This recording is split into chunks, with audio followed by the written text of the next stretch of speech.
Welcome to Drinkin Bros, presented by GhostBed.com. Yeah, welcome to Drinkin Bros Sports NFL Week. What is this, 5? Are we on 5 already? God damn it, man. I wish we could slow down time. You know who wished they could turn back time was Urban Meyer, D'Anthony. Yeah, he didn't do well this weekend. No, he did not. On the field or off. If you put 2 fingers in a girl's butthole, it's you're hard expecting more. It's hard to. I never saw that other angle that Bob had. Oh, you didn't? No, but I'm guessing that it showed his whole fist in her asshole because that's what it looked like to me. It got very, very close. Even the girl herself said when she saw the video, "Oh my gosh, you can see his fingers in my butt," which is awesome. And I don't know what's going to happen with him there. A bunch of people have hit me up in the DMs. I love Urban Meyer. It was dumb what he did, but I don't look. We said this before the year started. He wasn't long for the NFL, anyways. I don't think he would blow up his personal life just for a USC job. I don't even know if he wants the goddamn job, to be honest with you. And I don't know if the Jaguars want him anymore. There was an anonymous report from a player who said he's lost the locker room and all respect in the locker room. Is that true, you think? I mean, it's when things are going well, you can get away with pretty much anything. And when things are going poorly, you can't get away with anything. I mean, and it's kind of a ridiculous standard, too, if we apply it all over our lives. Like, everybody got mad that at some point a couple of years, like 7 or 8 years ago, that poor people also had fucking mobile phones. Like, right. You can live in America right now with a goddamn mobile phone.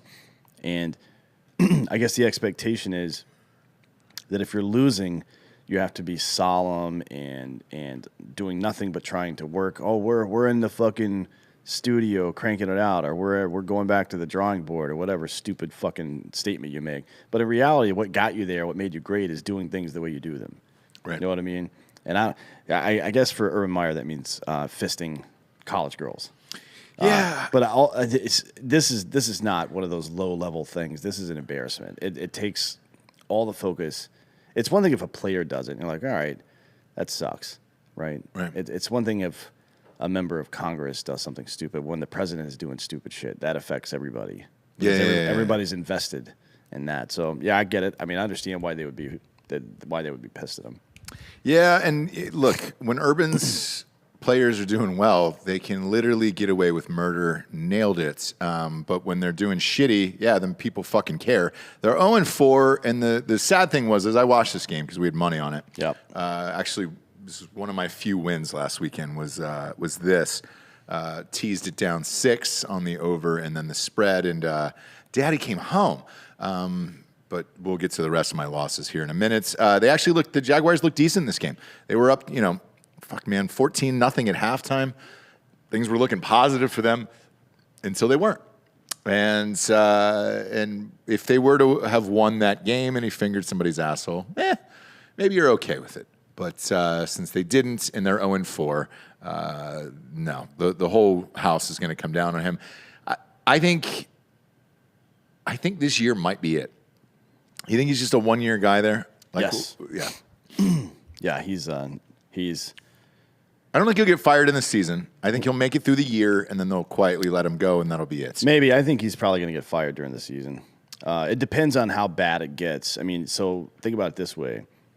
If you bring in a new coach, whomever it happens to be, somebody that part of the bargaining comes with their influence on the front office, kind of like Parcells back in the day. Didn't want to cook with ingredients he didn't shop for himself, is the way he phrased it. If you're trying to get a big coach to come to a team like that, because look, let's be real, Jacksonville's got a young core that could be, with a little bit of massaging and good draft picks and some free agent signings, be turned into a good team. Oh, yeah, right? yeah. So, they have a lot of the pieces, man. Yeah, so it's like, what are you willing to give up as an organization to get the right person in that job? I would say you should probably give up just about anything to that person at this point, because they're fucking on the edge, and they're probably going to get a first round or a lottery pick again this year, maybe the first fucking pick. because they look like shit right now. Yeah. And you can't afford to fuck that up twice. Not that they fucked it up this year, but you can't afford to fuck that up again. I think you need to bring in a new guy as soon as possible. There's a principle in Ray Dalio's book, Principles, and it's hire slow, fire fast. I've mentioned it before. Hire slow means take your time, learn what the fuck you're doing, make an educated decision, and then fire fast means as soon as you realize that shit's not working, get that motherfucker out of there. And Urban Meyer doesn't have I don't need to hear about him having his hand up some girl's ass because he's blowing off steam at a bar that he co-owns, which is fucking stupid. Yeah. I don't need to hear that. All I need to hear is what he's saying to opposing teams' coaches, which is that it seems like you're playing Alabama every single week. That means you're a fucking loser. Get out. You don't belong here, dude. You wanted to be you were a big fish in a small pond, right, where everybody looked up to you, and now you're just some fucking chucklehead that can't keep his own private life together.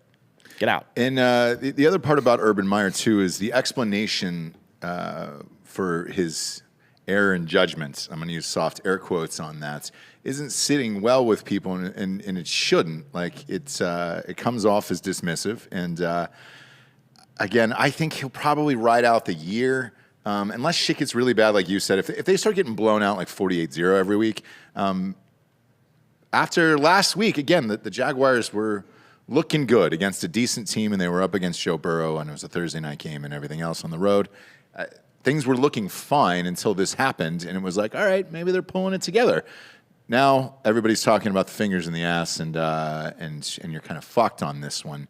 The other story that I want to talk about here before we hop into last week's mistakes was this Tom Brady. Oh, you don't want to talk about fucking Justin Fields is now the starting quarterback in Chicago. No, because we'll get to that.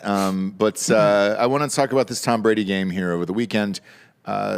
Second highest rated Sunday Night Football game of all time. Yeah, they got 29 and change million live viewers, which is big boy numbers, dude, for any era. What's the record for Super Bowl? 38 million, I think? No, the record for Super Bowl is 112 million. But the Super Bowl is an event, right? They don't even schedule anything else on that Sunday. Like, it is all about the Super Bowl, and good luck if you're going against it.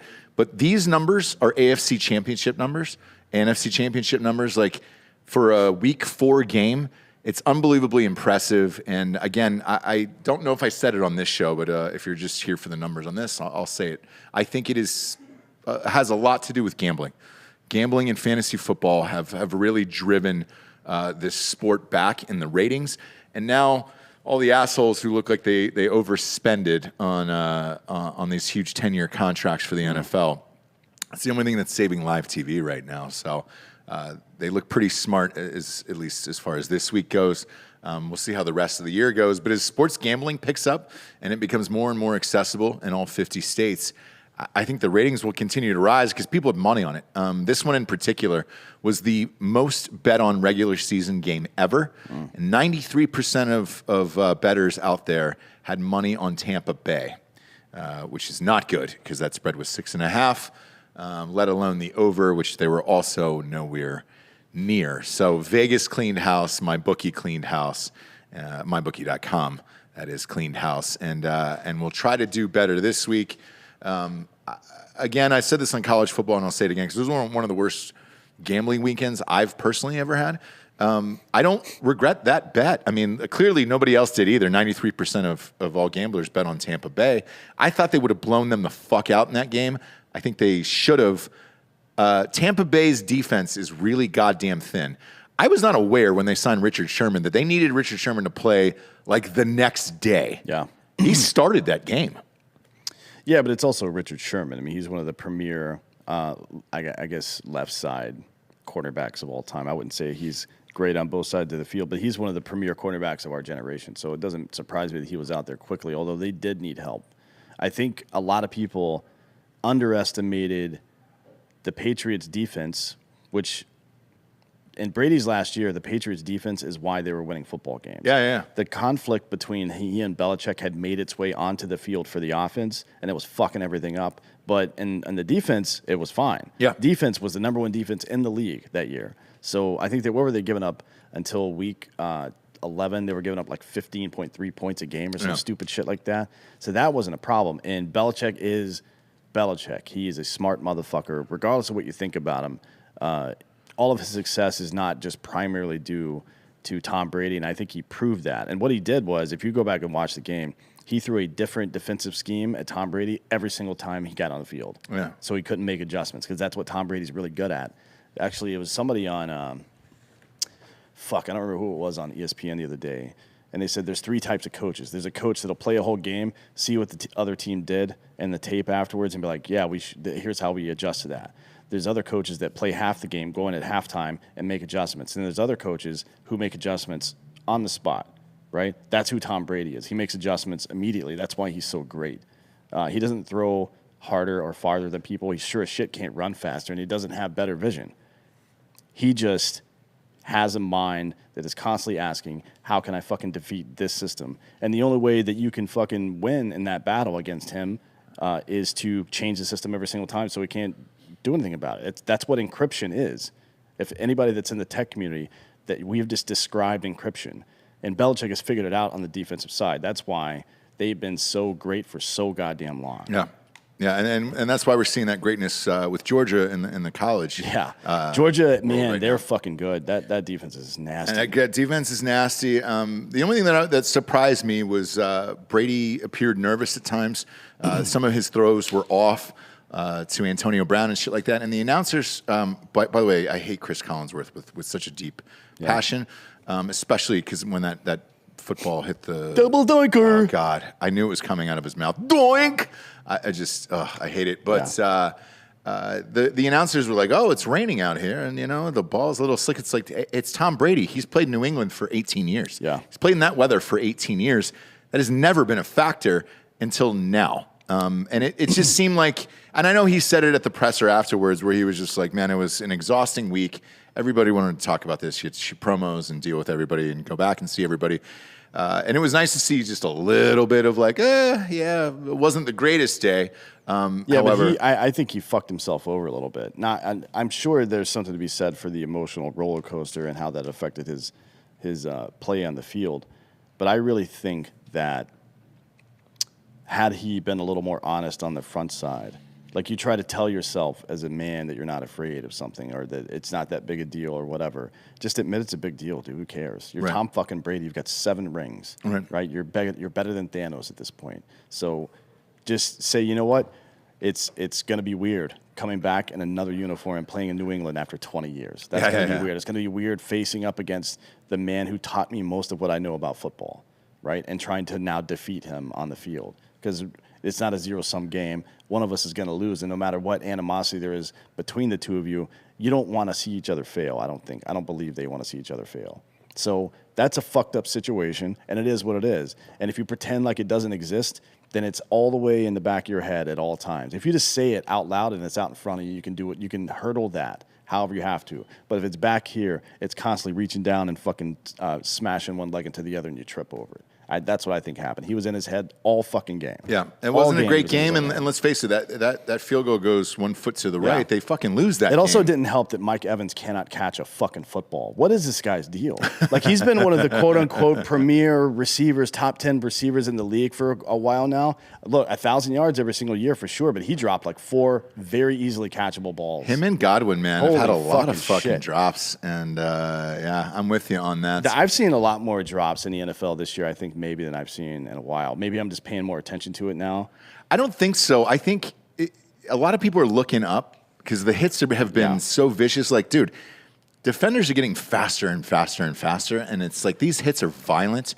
And I think a lot of people are like, dude, I make X amount of dollars. I'm going to go ahead and not catch that ball and just go on about my day and live for another day. I mean, that's what made Marvin Harrison great, is that he was small so he could run those middle routes, but he was also a lunatic, apparently. Yeah. He murdered somebody in a car wash. That guy deserved it, though. That's not murder. You always say that, like, Clyde Edward-Helaire murdered somebody, too. That's not murder. No. That's homicide. That's true, There's a difference. I'm not looking for a stateside murder, for example. At any rate, maybe the footsteps are a part of it. I mean, that's the reason why. If you see a D-back or sometimes a safety that's a little too tall, because usually they're like 5'10", 5'11". If you see like a 6'2" fucking safety or a D-back, that's because they couldn't catch the goddamn ball, right? Yeah. Otherwise, they would be on the other side of that fucking ball, making way more money, by the way. So maybe that's it. Maybe that's what separates good, just okay from great, even if you have the athletic ability, is the ability to tune everything else out and just catch that ball and then turn it around up the field. I don't know. It was a strange game. I look back at it. I don't regret it. I would have made the same choice today. As a football fan, I was fascinated. Same. It was like watching two chess masters play against each other, and why nobody's going to blow the other guy out. Yeah, and all I kept thinking in the fourth quarter was, man, I wish I didn't have money on this game, that I cared about it, because it was a good game, and I don't mind rainy defensive struggles like that at all. It's just when you have money on it, where I was just like, fuck you guys. And Mac Jones doesn't look bad, by the way. Not at all. Regardless of what issues they may have in the secondary, Richard Sherman probably alleviated at least some of that. And but still, Mac Jones put up pretty good numbers, I would say. And he looked poised. Everything else, that is very likely one of the top 3 defenses in all the NFL, especially the pass rush. They're fucking wild down there. Yeah, and you can the Patriots scored points and they had -4 yards on the ground for the game, right? Like their team total for rushing yards was -4 or -3 or some shit like that. So anything that happened was because of Mac Jones staying in the pocket, getting rocked, and still throwing completions. And that's impressive. But I think if there was anybody left that didn't believe that Belichick is a very smart, maybe one of the smartest football minds of all time, you should definitely know it now, right? Because there's the level of talent on those two teams is nowhere close. Oh, yeah. It's not even close. I thought Mac Jones struggled with the same problem that Tom Brady did, where he had no offensive weapons. Yeah. I mean, their line is okay. It's not great, but it's okay. But yeah, I think his running back is good, but let's face it, New England's always traditionally had decent running backs, but there's no receivers. No. I don't know who their tight end is. As I watched the game, I was like, all right, Bourne used to play for San Francisco last year. Where did this guy play? And it's a bunch of like journeyman receivers that they paid a lot of money to, and I'm not really sure why. But it certainly doesn't help a young quarterback with no superstar offensive weapons other than yourself. At least Trevor Lawrence, like you were talking about earlier, to your point, was James Robinson is a great back. He had 2 touchdowns in that game. Yeah, and I mean, if things had worked out properly, Etienne would be their fucking. Yeah. He would be their first, maybe second down back sometimes, and also a slot receiver, a lot more so a slot receiver. He would have been, man, just wait for Travis Etienne if he comes back healthy next year. Draft him in the top 3 rounds probably. He's going to get more points than anybody else you're going to put in that flex position. I promise you that shit. I don't know if he'll make it out of the second next year. Speaking about players barely making it out of the second, Justin Fields. Second grade. Yeah. Oh, no. Justin Fields, that dude's smart as fuck. He is. He's a smart guy. He just got named the official starter for the Chicago Bears. Yeah. I think maybe Matt Nagy watches ESPN, because every NFL personality I saw, and then some non-NFL personalities, were like, hey, why are you using Justin Fields in this offense designed for somebody that basically is in a wheelchair? Yeah. You know what I mean? Let this kid do what he does. It's not like Baker Mayfield where he has to get outside the pocket to be successful, but he's got that ability. And that's one dimension you're taking out of his game. The other dimension is you're making him a game manager. That's not who he is. No. Like, you have decent receivers in Chicago. It's not like you don't have a fucking good team. Dude, Robinson Let him throw the goddamn ball. Allen Robinson II is and great. Look, it's easy to fucking suck this dude's dick when he just beat up on the fucking Lions. We'll see what happens this week. Yeah, we'll find out. Glad that he's named the starter. I'm with you, though. Like, when I watch Justin Fields play, obviously I watched him at Ohio State, but it doesn't look like the same guy out there, and it does seem like he's restricted in some way. Yeah, I mean, that's why Brady let him fucking play. That's why Brady eventually left New England. He put up with that shit a lot longer than he should have, probably. And ultimately it came down to Belichick not letting the offense grow around him. Belichick had his offense, and Tom Brady was a big part of that for sure. But it didn't evolve for those guys. Brady can run that offense by himself. He knows exactly anywhere. He knows exactly when to throw that tight end straight route to fucking Gronkowski every single time. He's done it like 1,000 times. He knows, but he's thrown that dude like 80 touchdowns, right, or some shit like that. Yeah. He knows when to do that. You don't need to fucking micromanage Tom Brady, and you don't. This kid looks pretty good. Not gonna lie, when they just cut him loose and let him play, he looks pretty good. Mac Jones, oh yeah. When they got in that's no huddle, it was great. And Fields, look, the same way when he's able to take off and do shit. We'll see what happens here. They still only put up 24 points on the Lions, who might be the worst team in the history of the NFL. Yeah, but again, he looks restricted. Like like he can't do what he only wants to do. threw the ball 17 times. Yeah, and that's what I mean. Where it's just like that wasn't Justin Fields either. Like that motherfucker threw the ball 40 times a game at Ohio State. So I'm not sure. We'll see if they let him play. By the way, at the top of the show here, when I said I lost a lot, I actually didn't lose a lot. There was one fucking team that was in a bunch of parlays, and then the Tampa Bay one, and that really crushed everything. But we'll get to the wins and losses of last week. That Jaguars-Bengals game that we talked about at the top, won both of those. At the top of the show, you refused to bet it. I get it, man, and it rightfully so. That came down to a last-second field goal, and the Bengals didn't cover. No. So I understand it. These Thursday night games are a fucking bitch. That's why I always take these 6-point teasers. Washington against the Falcons. I said I would not bet this game because the Falcons will find a way to lose. They definitely did yet again on an awful last-minute touchdown. That Heineke kid or Heineke or however the fuck we're going to pronounce it. Man, he's fun to fucking watch. I know he's 28 years old now, but he is fucking fun to watch. Just as a football fan, I enjoyed watching that kid fucking heave it around. He was playing 500 at the end of that game, and all his receivers got the ball. And congratulations, they beat the Falcons. Speaking of which, Dalco Dan, if you want to do the ceremony now, or is Giorgio back there? There we go.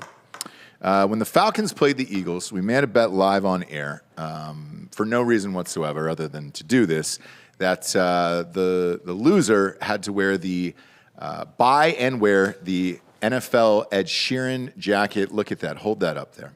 Hold that up there. Oh, boy. That's nice. Look at the front of this fucking thing. We're the only people in America who bought this goddamn thing. It just says NFL on it, so there's no team or affiliation, and it's a kickoff thing. But it does look like a Cowboys thing, doesn't it? Yeah, because it looks gay. And then the back of it, as far as the Sheeran goes, turn around just one more time real quick. If you'll notice, the NFL put the word kickoff on there, okay? I'm not really sure why, because the jacket wasn't available to purchase until October 3rd. We're in week 5 here at this point, so this thing just came, and we got it overnighted, obviously. So if you'll allow me to be Elvis for a second there, oh, that's nice.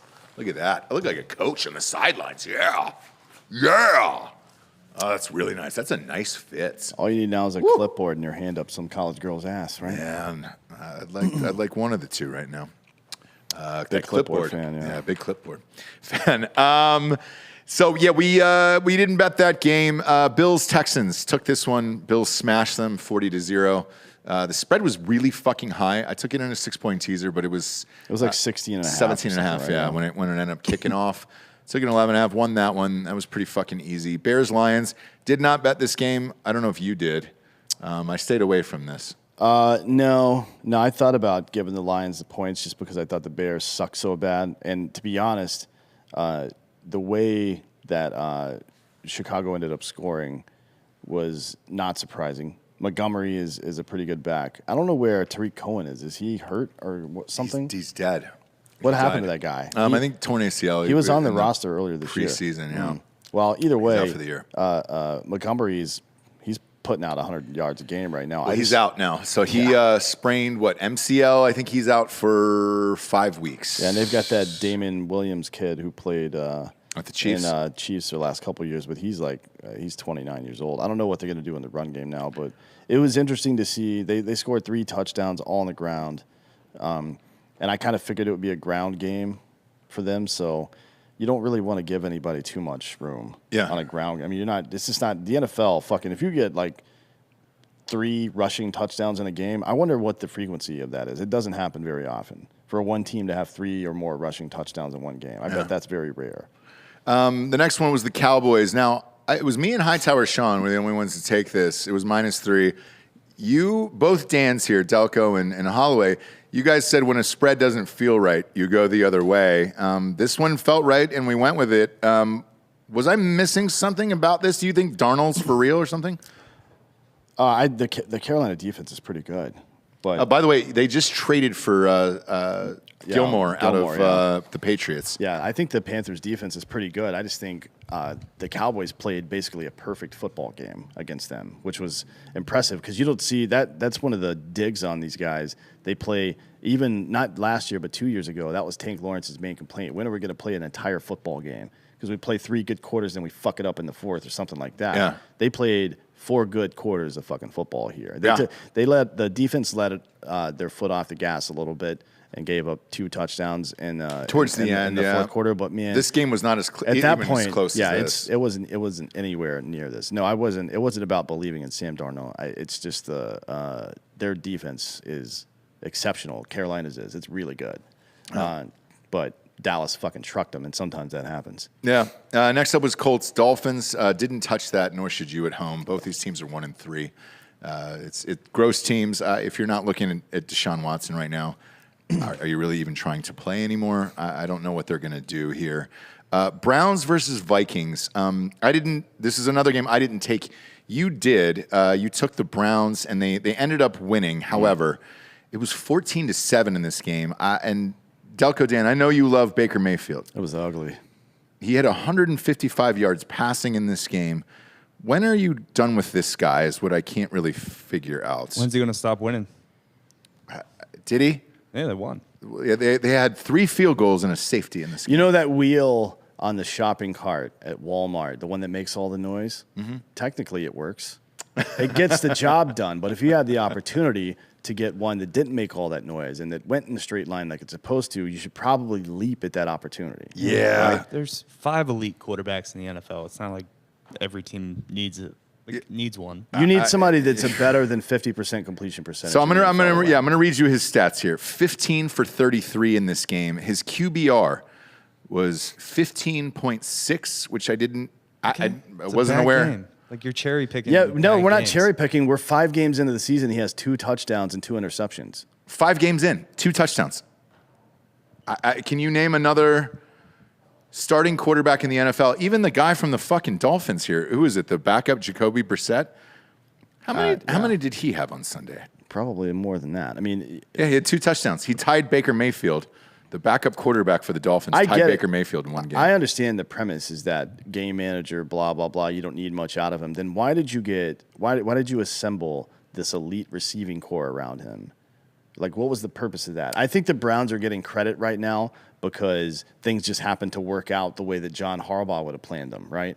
But that's not the way they planned it. They planned on having a super offense, and that is clearly not the case. Their offense is fucking dog shit. And you know, the weird thing about it is their defense is amazing. Myles Garrett is having a fucking career year this I year. fucking love that dude. Jesus Christ. I mean, I like watching him play football. I just feel like he kind of reminds me of those old school dudes. Like he's Dick Butkus. He's going to rip some dude's helmet off and just smash him over the head with it or something. Yeah. I like that. So do I. I want edge rushers to be fucking villains, murderers. He's nasty, Fuck dude. people up. Yeah, he's having a great year, but yeah, they had 3 field goals and a safety in that one. I'm dumbfounded with that whole performance. Even more so on the other side, I'll flip it to Kirk Cousins. They had a chance still to win that game. That's multiple textbook. times at the end, and he just Kirk choked Cousins. it away. That's what he always does. Yes, and it's the same thing. Both of those quarterbacks will never win a Super Bowl or be anywhere near one. No. My God, no, the man. Browns could. Their defense could take them to a Super Bowl for sure, as long as Baker doesn't fuck shit up too badly, which he's shown a proclivity to not fuck up too badly. You got to give him that. Yeah. I mean, he doesn't. His 2-minute drill is not great, but he also doesn't turn the ball over when it matters. So, Yeah. I mean, you win some, you lose some. If you can avoid turning the ball over when it matters, that might be worth something. He has 2 touchdowns through 4 games, but he also has 2 interceptions. So, the glass is half full if you're a Browns fan. The Giants versus the Saints. I didn't touch this. I don't know that I'm ever touching a Jameis Winston game like forever. Like that's they lost to the Giants in overtime. Both New York teams won in overtime. Both were 0-3. Both were equally shitty. I was surprised to see anybody, including Daniel Jones, he's got a cannon and all, but I was surprised to see somebody put up 400 passing yards against the Saints that easily. Oh yeah. Not that anything is easy. Without superstar wide Yeah. receivers there, like Yeah. I mean, it's fucking crazy. And one of them was out. Slayton, I think, was out. Yeah, he threw to Kadarius Toney and Kenny Golladay. Not that Galladay's bad, but he's a wide receiver 2 on most teams. Correct. Right. And I like Golladay, and I know he was bitching for the ball, and he got it. He should be. He's good. He might. It turns out he might be a number 1 wide receiver. Well, on He's the just Giants, he definitely is. Yeah. Well, come on.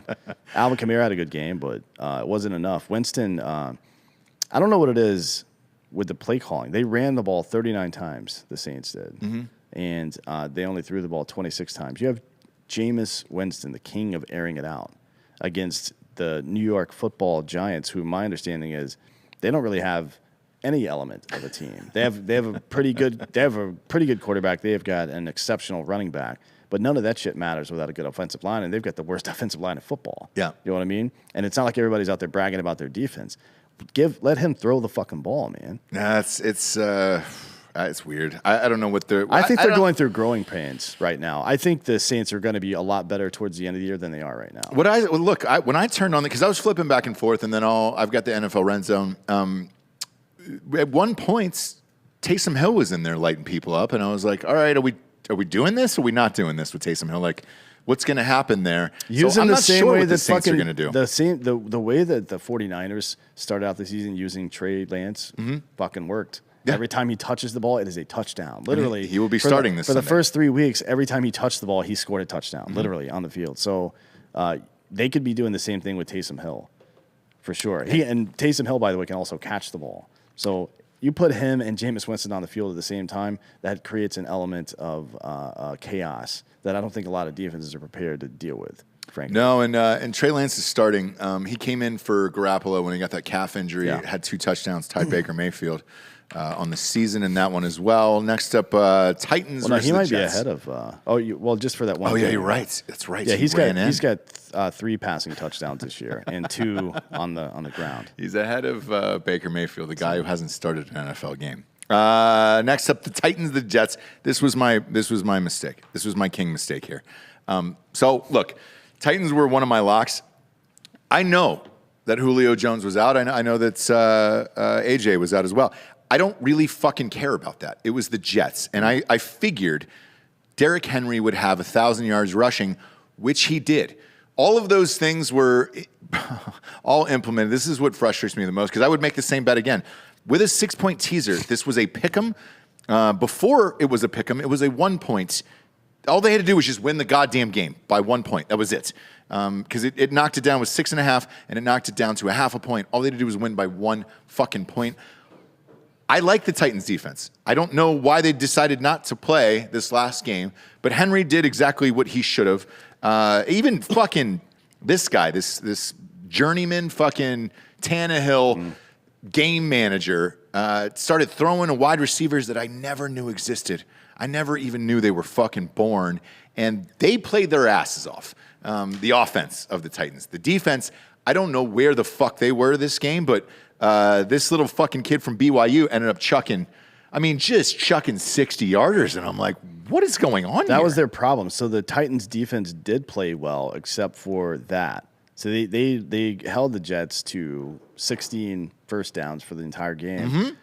Tennessee had 30 first downs in this game, right? So they moved the ball. Technically speaking, Tennessee played a much better game than the Jets.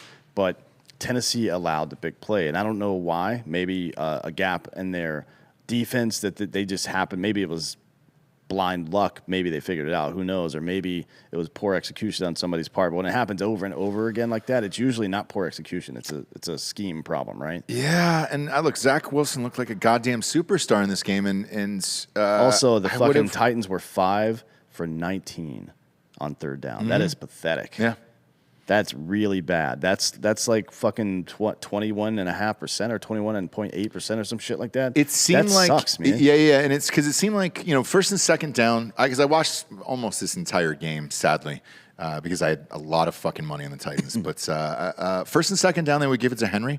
He would be good for 8, and then it was always like it felt like always a 3rd and 2, and then the Jets would bring the house. Because they knew they were going to throw. Yeah. And towards the end, ironically, when they put this into overtime, They were given to Henry. They were given the ball to Henry on 4th and 2 twice, and they just said, "Fuck it, we don't trust this thing, whatever. Let's just give it to Henry." I don't know why you didn't do that the entire game. For the rest of it, he had a great game. This is exactly the game I thought it was, except for the defensive side of the ball. And there was a lot of fucking big plays from the Jets. Yeah. Well, Tennessee just couldn't. Tennessee should have won the game. They couldn't put the ball in the end zone. Their first 3 scores were field goals. Yeah. And they were still up at half. It was the Jets looked like they were the Jets, and then. But this is the fucking lesson that everybody learned from the Golden State Warriors and why it changed basketball forever. 3 is more than 2, and 7 is more than 3. I don't give a shit how many times you can put together a 65, 75-yard drive, but if you come out away with 3 points, yeah, that's better than 0, but it's not as good as 7. Yeah, just not. And it's if you fucking, I don't as a fan of a team, I definitely don't want to see my kicker doing too well in fantasy. You know what I mean? I want maybe for the extra points, that's fine. So he's somewhere in the 7 to 8 range, along with 1 field goal. But goddamn, if your kicker has got like 16 points that week, your team probably didn't have a great day. Yeah, moving the ball down the field. Yeah. Next up was the Chiefs-Eagles. Look, Chiefs decided to show up. That's it. There's no other explanation other than that. And yes, I bet them. And I took some heat in the Drinkin Bro Sports message board when I post my picks, which if you're not in there, it's on Facebook. It's free. Just join. But I post all the betting slips in there. Everybody was like, I can't believe you're taking the Chiefs. It's hard not to against the fucking Eagles. Let's be real about it. And, with the teasers and all that other shit, the spread was 1 in this game. I mean, you have to be a fucking moron to bet against the Chiefs going 1-3. They ended up going 2-2. Again, this team proved if they play, they win, and they win by a lot. They score a lot. Mahomes had 5 touchdowns in this. I don't know. I'm frustrated with this team. We're going to be there on Sunday. Yeah, they need to quit fucking around, though. I mean, that's... Yes, and they're going to get worked on Sunday night. Yeah, when the season began, it's like, this is a pretty tough division, Chargers and Chiefs. Now it's Chargers, Raiders, and Chiefs, and we'll get to the Raiders here in a few minutes, but I think their offense did exactly what... It's like Kirk Cousins. They may as well just have Kirk Cousins as their quarterback. Let's be real. Yeah. Like, he'll fucking flash sometimes. We're like, oh, this is the guy we've all been looking for. Consistency is what makes greatness. Doing it every single goddamn time. He's not great. He's good, which means he's going to be great sometimes, but most of the time, he's less than good. Yeah. And that's what you saw from this fuckface. But now, I mean, they're still, because of the talent level on that team, and the Raiders' defense is pretty good, they're going to be a fucking problem now. The Chiefs need to quit fucking around. Yeah. Like, they've got to win games and make sure they win this division, or at least get out of the fucking wild card round. Goddamn, can you imagine if they don't make it out of their own division? It'd be fucking crazy. Speaking of crazy, this next game was fucking crazy. Cardinals, Rams, I took the over in this. It was 56.5. Now, at halftime, it was 24-13. It was 40 points on the board, and I was like, I'm not worried about this. And I flipped it over towards the end, and they ended up covering by a half a point in this one. I didn't take the game straight up, and the reason why is, like, I'm not really sure about Kyler Murray. And look, I've always said that he's too small for the NFL. However, he keeps putting up 90 points a game, and they fucking blew out the Rams, dude. And yeah.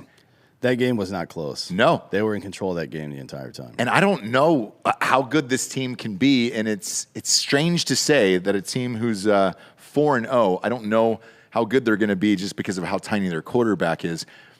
I'll say this, man. When I'm watching that guy, and the difference between like him and Baker Mayfield is this. Like, I watch Murray throw a ball 65 yards in the air, just flat-footed. He didn't crow hop. He didn't take a step. And it was effortless with that fucking guy. His arm is lights fucking out. Yeah, he's got a hose. It's crazy. I understand why he got drafted by the Oakland A's so high. I've never seen a throw that was that easy for someone. My only issue with Kyler Murray and betting on the Cardinals week in and week out is simply, will he take a huge hit from one of these guys? Because I thought for sure Donald would have just lit him up. But it didn't happen, and he keeps surviving, and they're 4-0. Defense, and this is the classic example of what I always say of like, hey, man, if your defense isn't that great or they're just kind of okay, just put as many points as you can on the board and go that route. That's what the Cardinals have been doing all year, and it's successful, and they're fucking fun to watch, dude. I'm not down on the Rams by any stretch. I think the Rams will still be there at the end. Or close to it with the Bucs, but maybe the Cardinals, who knows? But Kyler Murray, congratulations, man. He's fucking doing it. Yeah, That's size. it's high risk, high reward in that offense. Yeah. 'Cause he's got 9 touchdowns, but I think he's also got 5 or 6 picks as well. But when you're moving an offense this fast and this quickly, and you're chucking the ball around and running every single play, and everybody's on their toes, you get more plays. You get to speed up the game, and it's super interesting what they're doing. I mean, they've pretty much just put in a college system for him. Yeah. And it's fun. Like, I enjoy watching it, and I guess that's why I enjoy college football so much. I didn't think it would work. Well, that's what fucking Belichick's trying to do with Mac Jones. How many hurry-up offenses did he run in the middle of a quarter? You don't see that. You don't really see that much in the NFL, and I honestly don't understand why. I don't either. Like, why wait until you only have 2 minutes left to run the 2-minute drill? If the 2-minute drill is effective, and the reason it's effective is because you're a fucking lunatic. The 2-minute drill is the behavior of a madman. Yeah. I might throw the ball 80 yards. I don't know what the fuck I'm going to do. You know what I mean? Yeah. So the defense has to fucking prevent that shit.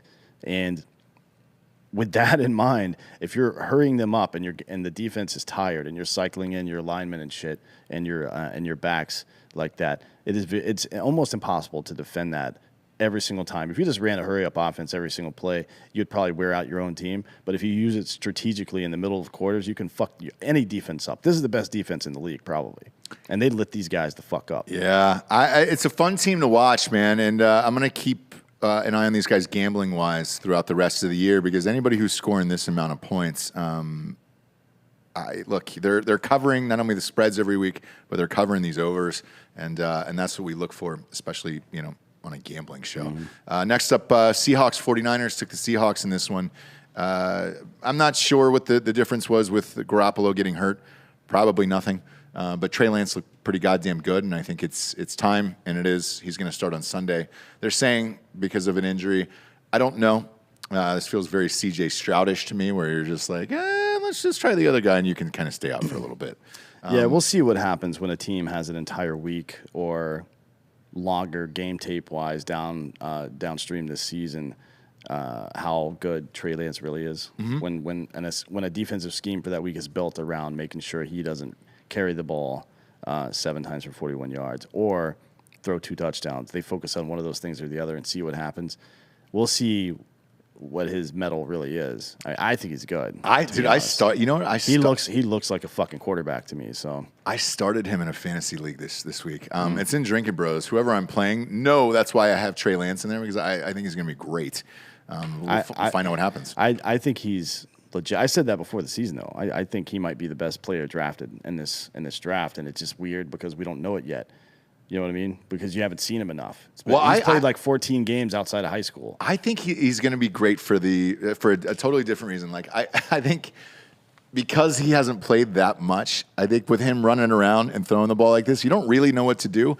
Kind of with this next game with Lamar Jackson, this motherfucker has no one out there. Yeah. I mean, literally no one out there, and he's winning games left and right just by running around, chucking the ball, sometimes running it. Like, you just can't stop this fucking guy. And I think Trey Lance will be the same. At least that's what I'm hoping for this upcoming fantasy football Sunday. But Ravens beat the Broncos. This was a pretty easy call. I don't bet on Teddy Bridgewater ever.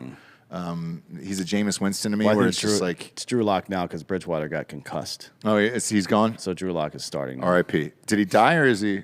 He's in the protocol. I don't know if you would. I mean, honestly, he's better than Drew Lock for sure. Right? But I don't know. No, he's statistically definitely better than Drew Lock, at least has been historically. But I don't know. It doesn't matter is the real answer. Nobody that they have on their roster can play quarterback at the NFL level and win for them. No. So it doesn't really fucking matter, honestly. No. Which is sad because that defense is pretty goddamn good. I know. And they're going to get wasted because they're nowhere near a title. Next up, Steelers-Packers. Look, I thought the Packers were all along. This was another one. Teased down. This was a one. Won this one as well. Green Bay, looks like Green Bay of last year. I don't really know what to say. I'm with you, though. There's something... There's a weird look in Rodgers' eyes this year that it's checked out. Yeah, there's something weird. But he's that good that he's still stomping people, and like, but when you see him on the sideline, he looks fucking strange, and I can't put my finger on it. And I know that sounds weird, but there's a weird look in his eyes where it's like, hey man, I know I'm great, and I'm just gonna kind of do this, but like I don't really care what's going on. It's almost like he just took fucking DMT or something, saw another world and was just like, oh yeah, I still have this body and I do this for a living, so I'm going to do it. But look, it was an easy one. Roethlisberger, I don't know what's going to happen here. This has got to be his last year, right? Yeah, I think, if you pay attention to all there's an old trope. It's too bad Bob's not here because he would get this reference, but... Is it a theater reference? No, it's about 30 Rock. Rip Torn's character in 30 Rock was getting ready to retire, and he was the two people vying for his position, Alec Baldwin and Will Arnett, were picking up on it, and some newsletter thing he wrote for like a fucking yachting magazine. Like he's hinting at retirement. Aaron Rodgers is hinting at going to Pittsburgh right now. I don't know if you noticed this yet, but he was on McAfee's show again yesterday talking about how much he likes the coach there. What the fuck's his name? Tomlin, yeah. Mike Tomlin. Yeah. He's a great guy with a great system, yeah. Well, if you look back, dude, Roethlisberger, he's a Hall of Famer for sure. Yeah. But he let him throw the fucking football, and they've always traditionally had a good defense and a good run game. I think if it's he'd be a good fit. Yeah. If it's convenient for Rodgers, he will win this year. But if it's inconvenient for him or requires anything more than like just a half-assed attempt, he was 20 for 36 in this game. That sucks. That's 55%. Yeah. That's not even replacement level in the NFL. 58% is replacement level. So he got lucky here. He played worse than replacement level and still won this game because Pittsburgh is dog shit. Yeah. I still don't. Their defense is all right. There's no question in my mind that Aaron Rodgers can fucking flip this and become what he is, which is the best quarterback on earth. The results haven't spoke to that because of he sucks at being a human being on a football team, in my opinion. But talent-wise, the way his brain works and all that other stuff, tactically, how quickly he makes decisions, he's probably the best quarterback any of us have ever seen. And it just sucks. It's like watching Mike Trout over in Anaheim. Yeah. Only difference is Mike Trout didn't get to choose the rest of the players on the team. And Rodgers, all this bitching that he's doing, all that stuff happened in the last 3 years. You've been there for 15 years. You've got one chip, dude. It wasn't until relatively recently that you started bitching about shit, and that was after spending a decade not handing the ball off to your fucking running backs. So I don't want to hear this shit anymore. There's some dickholes defending him on Drinkin Bro Sports the other day or last week after this show. Fuck all you guys. Fuck all you. Until this dude shows me he wants to play, I understand why he's butthurt about it now, but man, you can't fucking, that's like gaslighting. You've been fucking around with that organization and giving it half effort or making it me for so long, and now all of a sudden you're like, hey, my legacy's at stake. I better win at least one more Super Bowl. You better give me some players. They're like, no, we're not going to reinvest in you after you fucked us over for the last 10 years. And I don't blame them. Send all your hate mail to @Dan Holloway on Instagram. I said he's the best ever. Yeah. And it's a huge disappointment that he's behaving the way he is. Last but not least here was, because we covered the Bucs and the Patriots, is the Raiders against the Chargers. This is exactly who I thought the Raiders were. We all knew the Raiders would be the Raiders eventually. Kurt Summers. My God, man. I bet this one. It was Chargers -3. I got that. I lost the over in this one. So for the weekend, technically on paper, it was pretty fucking good. However, I put a lot of these teams. Tennessee was in a lot of my fucking teasers. The Bucs, I went all in on the Bucs, which I put way too much money on the Bucs. I got fucking house there. But this last one with the Chargers, man, I think the Chargers are really fucking good. I said Eckler was great, and Herbert is fucking rad. And David Carr, never been sold on this fucking guy. Is another one, 56.8 QBR rating. And this is exactly who I thought the Raiders were. Derek Carr is basically, he's Kirk Cousins. I would take Kirk Cousins over David Carr. Maybe. He's good when no one's watching. Yeah. Herbert had a really good game. His completion percentage was not great, but I think the Raiders' defense is actually pretty good. They are, and that's why I don't pin that on Herbert. Where when he had to make the throws, he fucking made them, and that kid looks fucking good, dude. Yeah, there were a couple of passes that were. He definitely should have thrown the ball more accurately. There wasn't pressure. It was just him rushing himself, and that's something that you probably learn with age, I guess, in that position. He's a young dude, man. He's 23. So, they're set up pretty nicely there in L.A. for many, many years to come with that dude. With that guy. And then before we get to the picks this week, we'll do the sponsors here. Also, having Asante Samuel and Derwin James on the same secondary is not bad. Oh, dude. That's good news. Derwin James looks great. Yeah. Bosa. And fucking Bosa. Jesus Christ. Yeah, that defense is nuts. We get some sponsors who pay for this show to be on the air. First and foremost is killcliff.com. Promo code Drinkin' Bros will get you 20% off in there. Their CBD products are the best. Man, I have one right now, actually. I'm having a nice Flamin' Joe right here in my cup. 25 milligrams of CBD in every single can. You will not piss hot on a drug test. There's no THC in this. And killcliffcbd.com combined with killcliff.com. So it is all at killcliff.com. If you want to use the promo code Drinkin' Bros, that'll get you 20% off. And that'll get you 20% off everything in the entire store. So it doesn't matter what you have or want out there. You can take advantage of that deal with all of their products. However, I'm a big CBD guy over there, and I love all of their CBD products. The orange, the grape, the strawberry, and of course the Flamin' Joe is amazing. Now they got mango, killing it in the CBD game. Only drinkable on the market you can trust. Go to killcliff.com, promo code Drinkin' Bros, gets you 20% off. Next up, we got mybookie.com.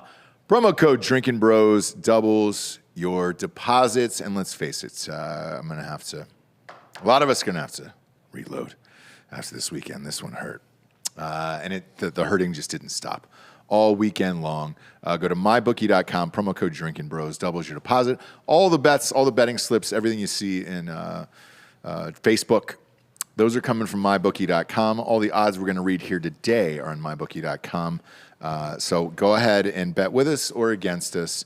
And man, Mike says this weekend hurt. Mike says in the chat here, MyBookie's offering a deal for the Kraken and Knights game. That's the oh no shit, the Seattle hockey team and the Vegas Golden Knights. Any goal and you win, basically. So it's another one of those freebies. Oh yeah. We can just cash in on money, and those are fun, man. Cash in on money. Look, there's a lot of college games and NFL games we love this weekend. So hey, we'll get it back. A weekend happens like this from time to time here. Next up. And last but not least, ghostbed.com/Drinkin' Bros. Woo! Sleep's so good, it's scary. I think they've got a Halloween deal. Is it 35% off? Did they bump it up 5%? I believe they did. I think so, yeah. 35% off. Everything in the entire store. Mattresses, sheets, pillows, adjustable bases, you name it. 35% off with the promo code Drinkin' Bros at checkout. And as always, they got a 36-month pay-as-you-go program. No interest there. If you have decent credits, and you can bundle all those deals that I mentioned with that and walk out of there with a nice bedroom set for $35 to $38 a month. Do it. Quit being a fucking loser, dude. Buy your wife a bed. All right.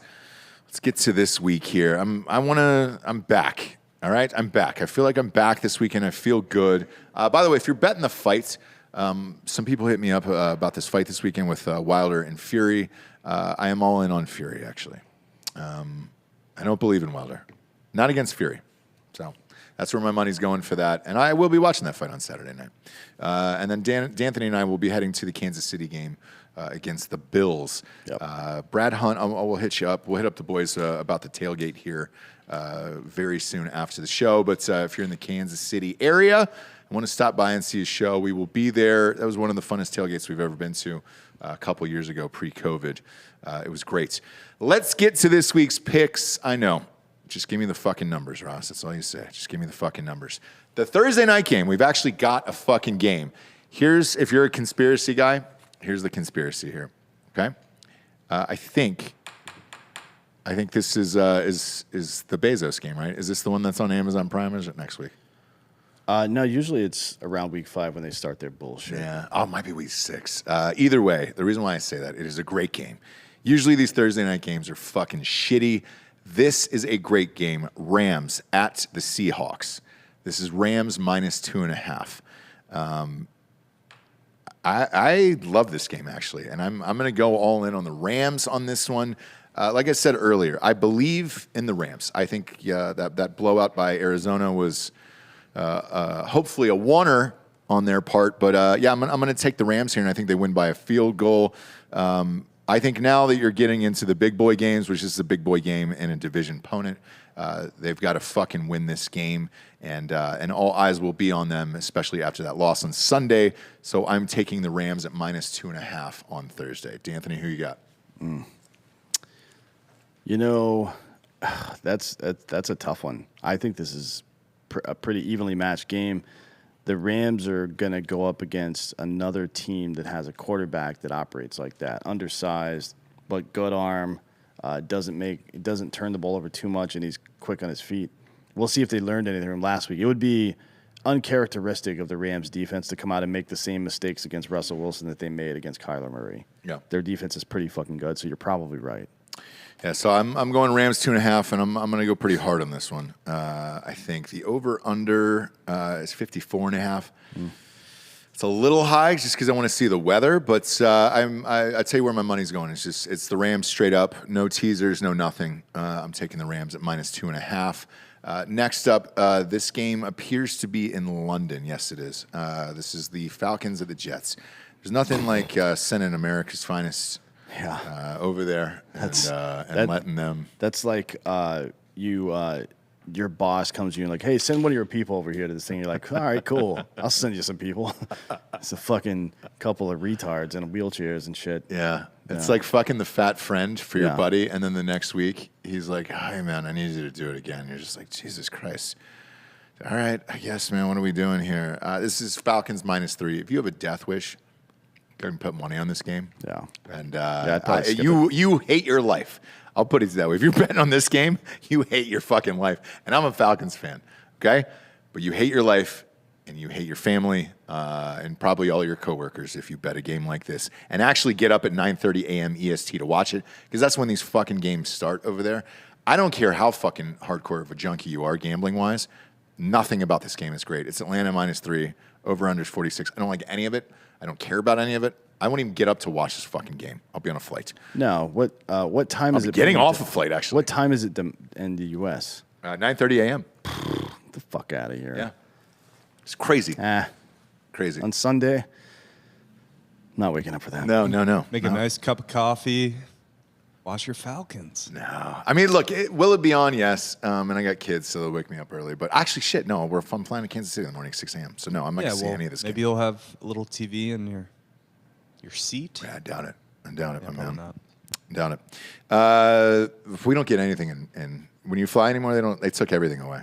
They don't want you touching the buttons. Dead serious. I haven't flown with a TV on a plane in a while. And I fly first, okay? First, brother. Flying JetBlue? No, I think it's Southwest there. That's the only nonsense. Next up, we got the Packers at the Bengals. This spread I can't figure out, Dan. This is Packers -3. I'm all in on the Packers. I don't know why this spread is only 3 points. Did Aaron Rodgers get AIDS? If it was anybody other than the Bengals, I might be like, yeah, Rodgers is kind of bored. And maybe they're counting on him playing down to the level of his opponent. I can't imagine that they think the Bengals have improved this much. I mean, I know they're 3-1, but they really haven't played anybody. No, so the Packers' defense is not that great either. I don't know. I'll take the Packers in this. You fucking kidding me? It's crazy. It's crazy. Even in this one, because of the Packers' defense not being good, this over is 51. You could drop that down on a 6-point teaser down to 45, and then take the Green Bay and give them +3 on this one, and have fun. I love this game. I'm going to bet this game as well. Next up is Lions against the Vikings. I refuse to bet this. This is the part of the NFC North that you just want to go away every year. Mm-hmm. You put up with this so you get to see those good games. And, the Bears making progress now. That's good news for the NFC North because it seems like Kirk Cousins, whatever value he had, is gone. They're 1-3. The Lions are 0-4. And the spread is really high here. I guess if you're looking for a value pick, the spread is -9 for Minnesota. If you want to go ahead and tease this up to -15, that's probably the safe play in taking the Lions. But am I missing something? Did Goff fucking get hurt? Like, you got two terrible teams playing each other. Well, he's not very good. No, he's not. But like -9 is a lot of points for an 0-4 team versus a 1-3 team. Yeah. I mean, they put 7 points on the board last week. The Vikings. Lions play hard. I know. I would almost tease this up, right? To -15 and take it. I'll take the 9. All right, take the 9. I might tease this up to 15 on some weird parlay just to do it, but I'm definitely not watching this game. Next up, Teddy Two Gloves is out in this one. This is Broncos against the Steelers. He's gone. Drew Lock is in. This is Steelers -1. Wow. Steelers. Wow. Although it's embarrassing. Yes. It's It embarrassing. is. First of all, one team's going west to east. That's easy, right? Secondly, Roethlisberger got embarrassed last week. He probably won't let that happen again. Now, the Broncos' defense is pretty damn good, and that's reflected in this 39.5 point over. Oh, my which God. is pathetic. Yeah. Whoa. Yeah. 39.5? That's real. Yeah. Holy shit. You could tease this down to 33.5 Yeah, with a that -6. is a trap. I would tease it down to 33.5 and still take the under in this game. I agree.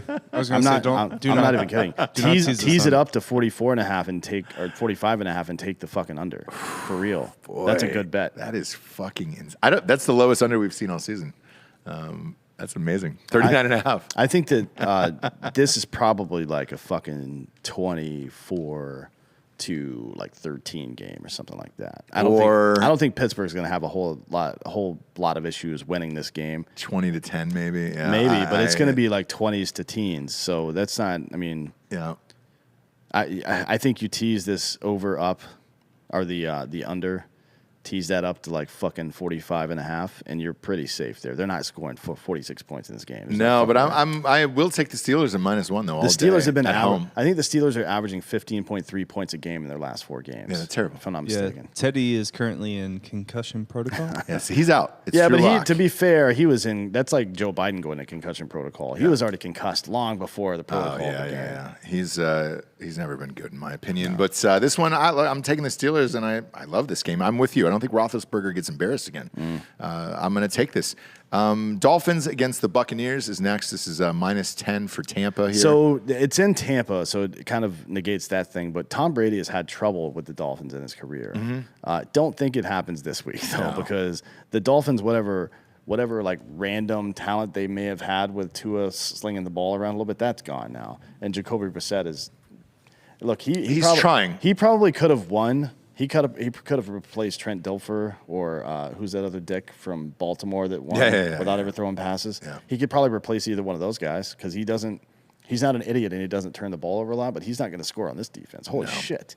No, I know there's some starters out for the Bucs on defense, but I don't care. This is -10. To be safe, I'll take it down 0.5 point and go 9.5. But I love this game as well. Shit, man.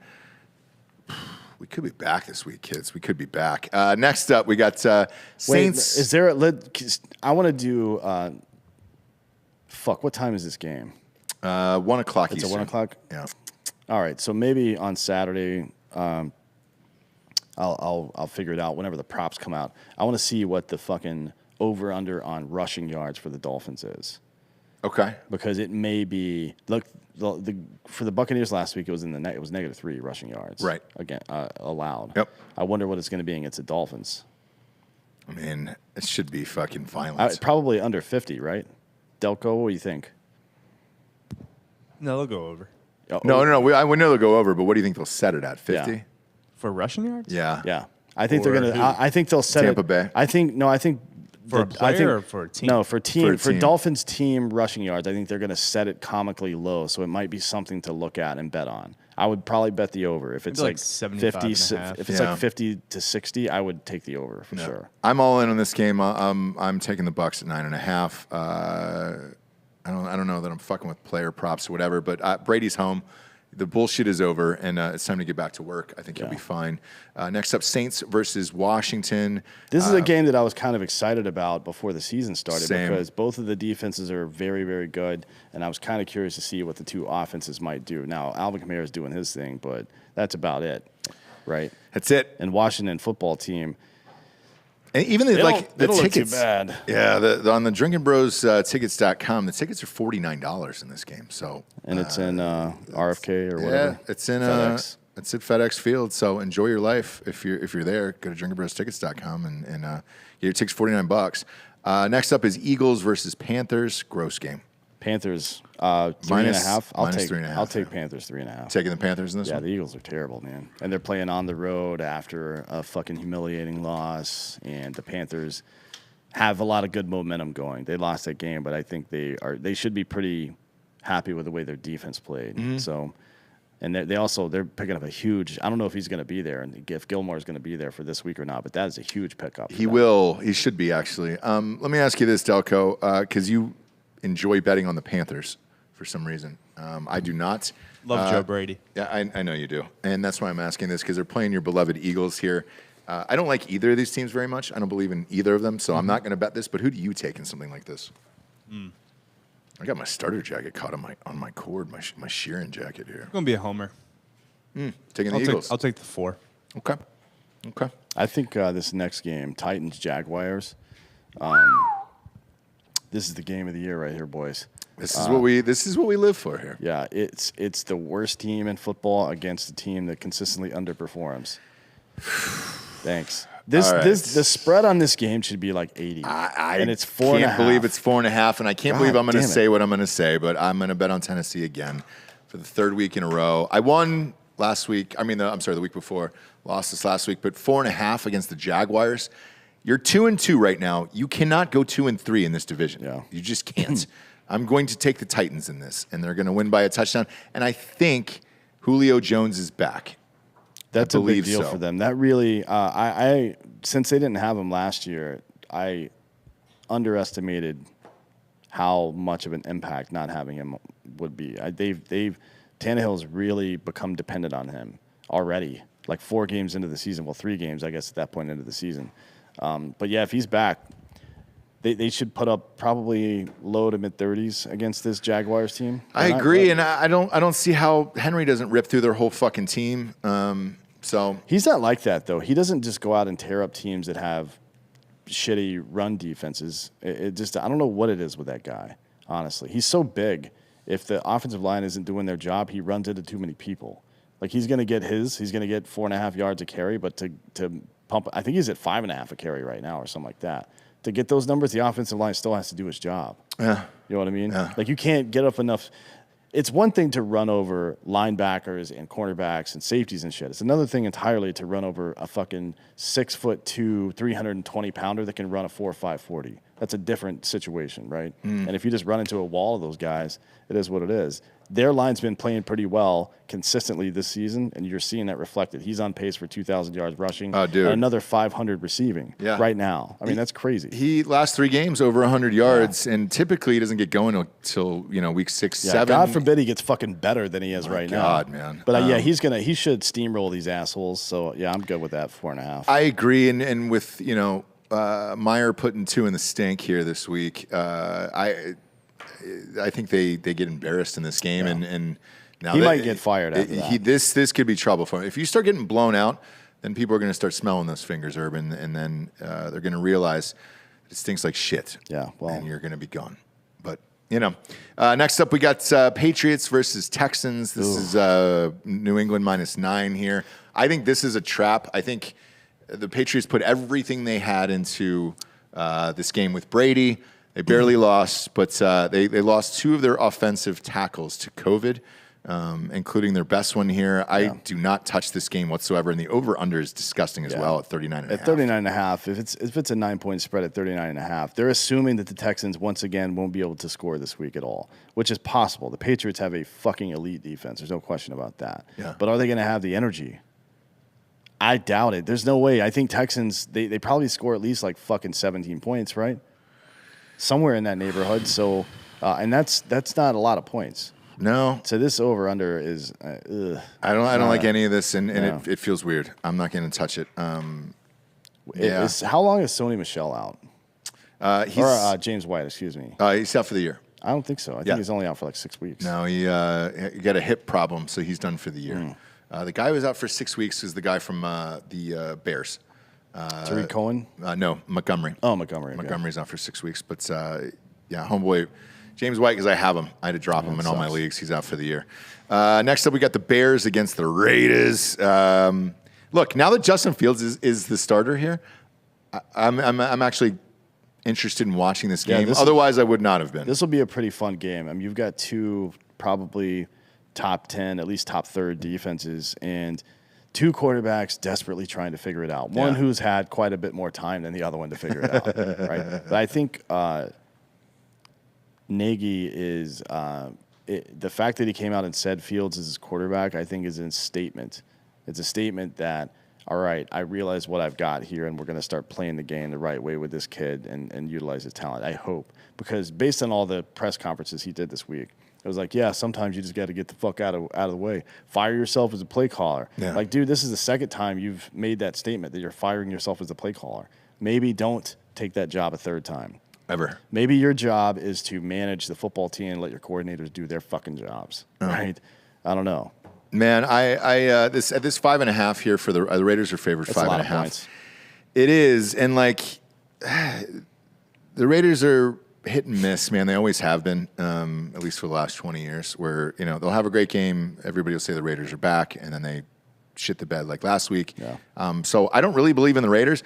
I'm not going to bet this game because I just there's a ton of other games that we already love so far, including this next one coming up. So I don't bet this, but as a fan, I definitely watch this, man, just to see Justin Fields unleashed and see if he's really any good. Because the Bears are 2-2, and at this point, you've got to be thinking wild card or playoffs with this. Yeah. So clearly they've made their choice, and I'm going to be watching the game, and it'll be fun. I just don't put any money on it because they could lose by a touchdown because he's young and he could make a fucking dumb mistake at the end. And they're also going to be missing their running back in this one. Next up, Browns, Chargers.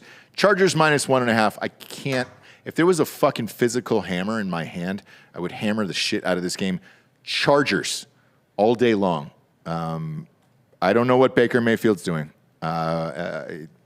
Justin Herbert is who the Browns thought that Baker Mayfield was, and I love that kid. Eckler is fucking rolling, even with their fucking 90-year-old receiver in Keenan Allen. I don't know how old he is. He just looks 90 without the helmet on. I'm all in on this game. I'm all in on the Chargers, and they're playing at home again. Cleveland's got to go to the left coast. That's tough. I just don't know. Mayfield's such a wild card. He plays better against better defenses, and I don't know why. It doesn't make any sense to me. It really doesn't. Maybe it's because maybe the edge rushers getting closer to him opens up the spots that he needs to be open to throw into or something like that. But historically over his career, he's done pretty well against teams like this. And that Browns defense is fucking crazy, man. I hope that Bosa sacks him into the ground forever, and then he plants the flag. Yes, because that was the game. That was that was who was in that. Yeah, he and Joey. I was at that game actually. They have some history. Yeah, for sure. Yeah, so I'm all in on the Chargers. I do not believe in the Browns. Never have, never will. 47's a little high though for teams with defenses this good. Well, Chargers are bottom of the league right now in rush defense. I see. So Nick Chubb and fucking Kareem Hunt are going to have a heavy dose of them if you're watching fantasy, and that's fine. Yeah. I don't even mind that. It's just 1.5. I think the Chargers, even by a field goal, I just think they're going to win the game outright. And at 1.5, I don't fucking care because I think the Chargers are going to win. I understand that with the fucking running game and all that stuff, and that's all they have. So do they stack the box? I don't know. We'll see. But I'm all in on the Chargers, and I'm fucking hammering the shit out of this. Same with this next game. Giants, Cowboys. Benny will be at this, our partner in the ticketing company, drinkinbrostickets.com. This is -7 for the Cowboys here. The Cowboys have been rolling, dude. And they look like they've got it figured out. The Giants are 1-3. I take this down 0.5 point because it's a division game, but I think the Cowboys will win by a score. Maybe, yeah. This is a big game for them, not because the Giants are any good, but because I guarantee you. I remember my senior year in high school. We were undefeated all season except for one game. And it was the championship game at some. It didn't count towards our record, but it was a championship game in some fucking paper mill tournament we did down in Charleston, South Carolina. We just lit everybody up all year except for that one game, and nobody would say it out loud. But going into the playoffs that year, we were at the step before the state championship level. In the playoffs of that, we were in a 3-game series with this team, and nobody would say it out loud except for this one goofy turd. Was like, the only real trouble we've had is in these championship games. And the fact that he said it out loud, right, was not the issue. It was the fact that everybody else knew that to be the case and didn't have confidence going in, and it changes the way you play. And I think the Cowboys are a little fucking this is the game where fucking homeboy got his leg snapped in half last year. If he's not thinking about that, then he's not a human being. So we'll see how mentally tough Dak Prescott is this week. We will. And the other part about this is just looking at this, thinking back. Do you remember one of our worst losses on this show is actually at this game 2 years ago? We went out to the Star and did all this like shit. 24 to something. Dude, the Giants blew them the fuck out on their field, same as there. And I was like, oh my God, dude. We lost a lot of money that week now. Not going to happen this year, though. They're going to light the Giants up. I actually think they're probably going to win by 2 touchdowns, but I agree. We'll and I'm just to be safe, that I'll take it down 0.5 point at 6.5, and that's where my money lands in this one. Next up, we got 49ers Cardinals. Man, Trey Lance against Kyler Murray. This is Arizona minus 5.5. Over under is 50. I'm having a real hard time with that over. I mean, if you look down at the next game, the game we're going to be at, Bills versus Chiefs. Now, these are two teams with relatively good defenses. This will just be a high volume, high possession game, right? Mm-hmm. So the over under is 56.5 in that. The 49ers Cardinals both have good defenses for sure, but they have gunslingers. Yeah. Now maybe if you were running the ball, it takes more time off the clock. If there's a lot of incompletions on third down instead of failed runs on third down, then clock stop, time stays on the clock, and you get 75 plays in a game like that. And if you give the Cardinals 75 plays, I guarantee you they're scoring 25, 30 points, right? Yeah. And I don't know about Trey Lance yet, but based on what we've seen from his performance so far, it looks like he's probably somewhere in that neighborhood. I feel like this over under a 50 is bullshit. That is exactly what I think. And this is the play for me in this one is the over. I'm taking the over all day in this one at 50, and I'm just enjoying this game and rooting for a lot of points scored. I don't really care who wins as long as both teams have fun, but the over is what I definitely care about in this one, and I'm going to hammer this over. And then the 5.5, who knows, man? Trey Lance could be fucking legit. I'm not gonna chance that, but this over is where my money's going in this game. That's gonna be fun. Next up, the game that we're gonna be at, Bills against the Chiefs. Whew. I knew the spread was gonna come out at this. I knew it was gonna come out at 3 or 2.5, and here we are at 2.5. This is tempting everyone. Vegas is saying, "Fuck you guys. We know you watched the game last week where the Chiefs scored 90 points, and they made it look easy. Now we're going to lure you back in. How about 2.5? How about 2.5 points while Josh Allen wins this fucking game?" I got Chiefs minus 2.5, 100%. They cannot afford to lose this game. This isn't like some mentally. This isn't some ho hum. We'll see what happens. This is a playoff preview right here. They will do well in this game. Now the Bills will probably score some points, but I think 3 is reasonable. So minus 2.5, I'll take that. Yeah, and I'm going to go full Brokeback Mountain with you on this game and say I can't quit you. I can't quit betting the Chiefs because when they do play, they are the very best in the league, and it is a fucking video game to watch, and it's a goddamn blast.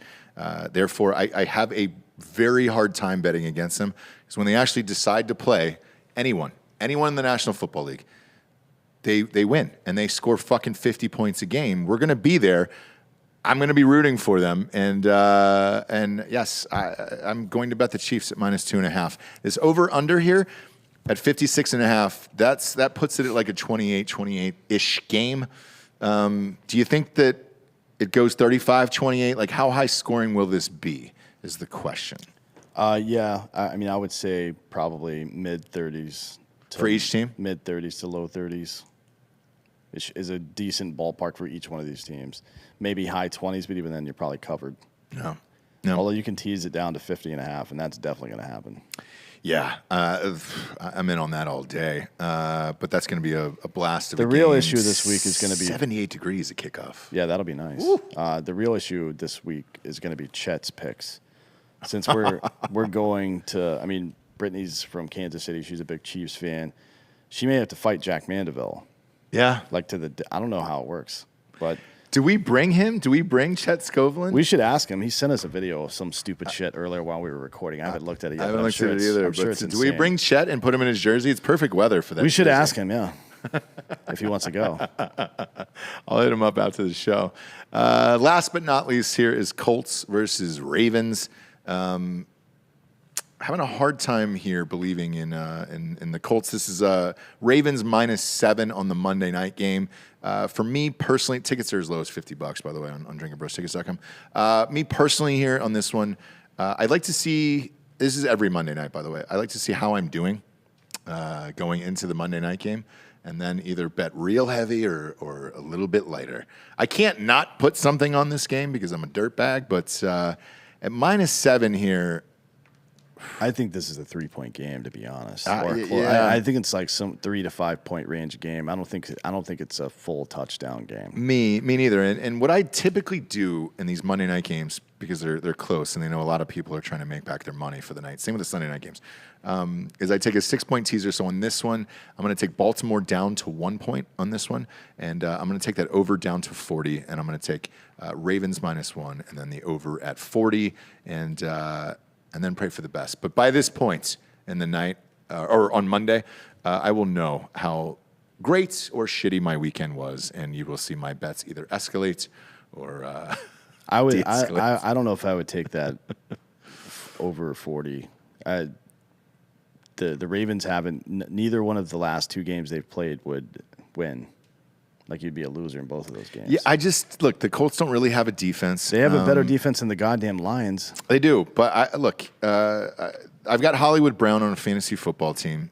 Him and Lamar Jackson have been doing all right. 40 is just 40 to me. Like, I can't not do that in the NFL. That's fucking crazy to me.